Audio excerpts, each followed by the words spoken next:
দেশের দ্বিতীয় সংসদ নির্বাচন হিসেবে পরিচিত ঢাকা বিশ্ববিদ্যালয় কেন্দ্রীয় সংসদ ডাকসু নির্বাচন। দীর্ঘ ৫ বছর পর আগামীকাল অনুষ্ঠিত হতে যাচ্ছে ডাকসু নির্বাচন। তবে এই নির্বাচন ঘিরে বেশ কিছুদিন ধরেই গুঞ্জন শোনা যাচ্ছিল বাংলাদেশ সেনাবাহিনীর হস্তক্ষেপের। বলা হচ্ছিল এবারের ডাকসু নির্বাচনে স্ট্রাইকিং ফোর্স হিসেবে সেনাবাহিনী মোতায়েন করা হবে।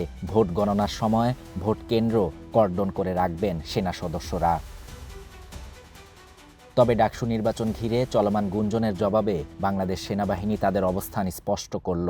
সোমবার সকাল 10টার দিকে বাংলাদেশ সেনাবাহিনীর ভেরিফাইড ফেসবুক পেজে এক পোস্টের মাধ্যমে তারা জানান, আসন্ন ডাকসু নির্বাচনে বাংলাদেশ সেনাবাহিনীর কোনো সংশ্লিষ্টতা নেই।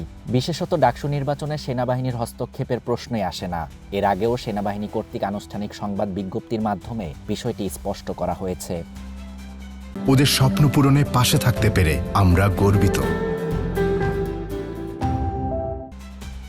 বিজ্ঞপ্তিতে বলা হয়, একটি স্বার্থান্বেষী মহল উদ্দেশ্য প্রণোদিতভাবে ক্রমাগত মিথ্যা ও ভিত্তিহীন গুজব ছড়িয়ে যাচ্ছে।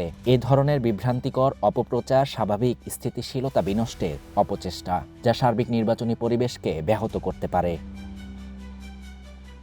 এতে আরও বলা হয়, দীর্ঘদিন পর অনুষ্ঠিত হতে যাওয়া ছাত্র সংসদ নির্বাচন সুষ্ঠু ও গণতান্ত্রিক চর্চার মাধ্যমে সুশৃঙ্খল এবং শান্তিপূর্ণভাবে শেষ হবে বলে সেনাবাহিনী আশা করে, যাতে আসন্ন জাতীয় সংসদ নির্বাচনের জন্য তা উদাহরণ সৃষ্টি করে।